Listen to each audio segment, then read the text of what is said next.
الحمدللہ وحدہ لا شریک لہ والصلاۃ والسلام علی من لا نبی بعد۔ حضرت عبداللہ بن عباس رضی اللہ تعالیٰ عنہما فرماتے ہیں کہ رسول اکرم صلی اللہ علیہ وسلم نے ارشاد فرمایا، وَمَنْ اعْتَكَفَ يَوْمًا ابْتِغَاءَ وَجْهِ اللَّهِ تَعَالَى جَعَلَ اللَّهُ بَيْنَهُ وَبَيْنَ النَّارِ ثَلَاثَ خَنَادِقَ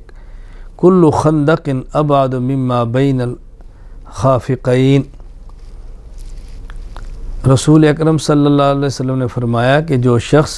ایک دن بھی اللہ کی رضا حاصل کرنے کے لیے اعتکاف کرتا ہے، اللہ تعالیٰ اس بندے اور جہنم کے درمیان 3 خندق کی مسافت کے برابر فیصلہ فرما دیتے ہیں۔ اللہ اکبر۔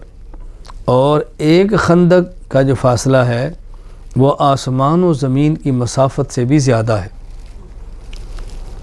حضرت عبداللہ بن عباس رضی اللہ تعالیٰ عنہ فرماتے ہیں کہ جو شخص اعتکاف میں بیٹھ جائے تو رسول اللہ صلی اللہ علیہ وسلم اس کے بعد میں فرمایا کرتے تھے، وَهُوَ يَعْكِفُ الذُّنُوبَ، ایک تو گناہوں سے بچا ہے، نمبر 2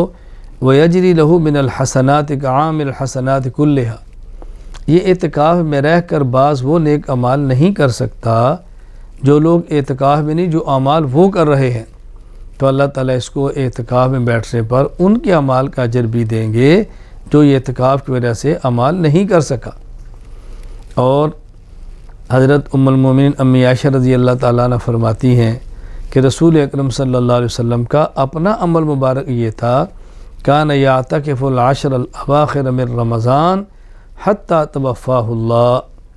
کہ نبی کریم صلی اللہ علیہ وسلم رمضان المبارک کا آخری عشرہ انتقال تک اعتکاف فرماتے رہے، یعنی آپ کا مستقل معمول تھا 10 دن کا اعتکاف کرنا۔ اس اعتکاف میں جہاں اور مقاصد ہیں، ایک بہت بڑا مقصد وہ لیلۃ القدر کی تلاش بھی ہے، یعنی آدمی اعتکاف میں نہ ہو تو دیگر اعمال میں مشغول رہتا ہے، خالص لیلۃ القدر کے لیے ذرا کوشش کرنی مشکل ہو جاتی ہے۔ حضرت امی عائشہ رضی اللہ تعالیٰ عنہ فرماتی ہیں، کان رسول اللہ صلی اللہ علیہ وسلم یجاور فی العشر الاواخر من رمضان، نبی کریم صلی اللہ علیہ وسلم رمضان کا آخری عشرہ اعتکاف فرمایا کرتے اور فرماتے، تحروا لیلۃ القدر فی العشر الاواخر من رمضان، رمضان کے آخری عشرہ میں لیلۃ القدر کو خوب تلاش کرو۔ لیلۃ القدر تو رمضان کی کسی رات بھی آ سکتی ہے، لیکن زیادہ تر اس کے آنے کا جو گمان ہے زیادہ تر وہ رمضان کے آخری عشرے میں آتی ہے، مطلب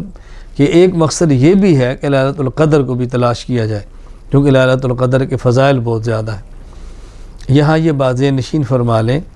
کہ جس شخص نے سنت اعتکاف کرنا ہے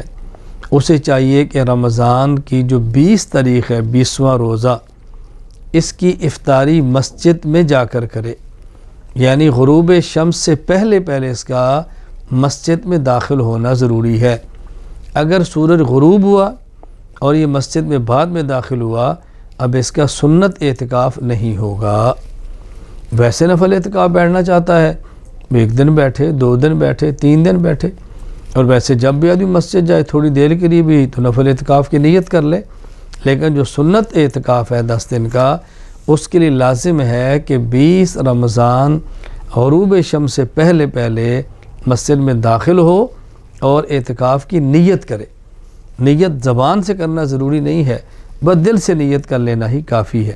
اللہ تعالیٰ اعتکاف کی توفیق عطا فرمائے، اور معتکف جو ہے ان کے اجر کو اللہ تعالیٰ ان کے اعتکاف کو اپنے کرم سے قبول فرمائے۔ وآخر دعوانا ان الحمد للہ رب العالمین۔